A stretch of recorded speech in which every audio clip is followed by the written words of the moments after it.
Hi friends, good morning. எல்லோரும் நல்லா இருக்கீங்களா? நான் நல்லா இருக்கேன்னு நம்புகிறோம். இன்றைக்கி நம்ம வீட்டில் என்ன பண்ணுறேன்னு பார்க்கலாமா? பட்டாணி வச்சு ஒரு கிளாஸ் அரிசி போட்டு பச்சை பட்டாணி, ஃப்ரெஷ் பட்டாணி வச்சு பிரிஞ்சி சாதம் மாதிரி பண்ணிட்டேன் ஃப்ரெண்ட்ஸ். பச்சை பட்டாணி சாதம் மாதிரி பண்ணி உருளைக்கிழங்கு ஆஃப் பாயில் பண்ணி அது தோசைக்கல்லில் போட்டு சிக்கன் 65 பொடி போட்டு அதே வறுத்து பசங்களுக்கு கொடுத்துட்டேன் ஃப்ரெண்ட்ஸ். தோசை வச்சு அதுக்கப்புறம் அதுக்கு தக்காளி, புதினா, கொத்தமல்லி எல்லாம் பூண்டு, காஞ்ச மிளகாய் போட்டு வதக்கி அதையும் சட்னியாக அரைச்சி தொட்டுக்க கொடுத்துட்டேன் ஃப்ரெண்ட்ஸ். இன்றைக்கி நம்ம வீட்டில் என்னென்னு பார்த்தீங்கன்னா இந்த பட்டாணி சாதமும், அதாவது பசங்களுக்கு மட்டும் ஃப்ரெண்ட்ஸ்.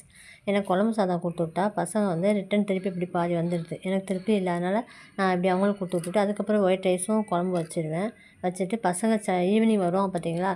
ஈவினிங் பெரும்பாலும் ஸ்நாக்ஸ் செய்கிற அன்றைக்கி ஸ்நாக்ஸ் கொடுப்பேன், செய்யாத அன்றைக்கி இந்த குழம்பு சாப்பாடே ஊற்றி என் கண்ணு முன்னாடி வச்சு சாப்பிட வச்சுருவேன் ஃப்ரெண்ட்ஸ்.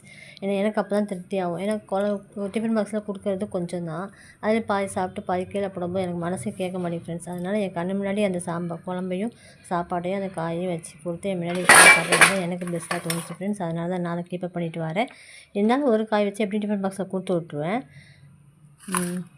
ஃப்ரெண்ட்ஸ். எனக்கு வீடியோஸ் வந்து இப்போ தான் புதுசாக போட்டுட்ருக்கிறேன், கொஞ்சம் கொஞ்சமாக எனக்கு தெரிஞ்ச அளவுக்கு. என்னுடைய சேனலுக்கு சப்போர்ட் பண்ணுங்கள் ஃப்ரெண்ட்ஸ், சப்ஸ்கிரைப் பண்ணுங்கள் ஃப்ரெண்ட்ஸ். என்னுடைய இப்போ தான் 20 சப்ஸ்கிரைபர் வந்திருக்கீங்க, கொஞ்சம் ஹெல்ப் பண்ணுங்கள் ஃப்ரெண்ட்ஸ். ஒயிட் ரைஸ் பண்ணியிருக்கிறேன், கருவாட்டு குழம்பு வச்சுருக்கேன் ஃப்ரெண்ட்ஸ். 2 பாக்கெட் கருவாடு இருந்துச்சு, அதையும் பண்ணி வச்சுருக்கேன் ஃப்ரெண்ட்ஸ். என்னுடைய சேனலுக்கு சப்போர்ட் பண்ணுங்கள் ஃப்ரெண்ட்ஸ். நான் இனிமேல் கொஞ்சம் கொஞ்சமாக என்னுடைய புதுசாக ஏதோ எனக்கு தெரிஞ்ச அளவுக்கு நான் வீடியோ போட்டுட்டு வரேன் ஃப்ரெண்ட்ஸ். ஓகேங்களா?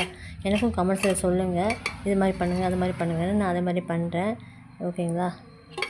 என்னுடைய இந்த வீடியோஸ்லாம் பிடிச்சிருந்தா லைக் பண்ணுங்கள், ஷேர் பண்ணுங்கள், சப்ஸ்கிரைப் பண்ணுங்கள் ஃப்ரெண்ட்ஸ். எல்லோரும் நல்லா இருக்கணும், எல்லா வளமும் பெற்று வாழ்க்கையில் எல்லாத்தையும் கிடைக்கணும்னு நான் டெய்லியும் ப்ரேயர் பண்ணிட்டு வரேன் ஃப்ரெண்ட்ஸ். Thank you so much.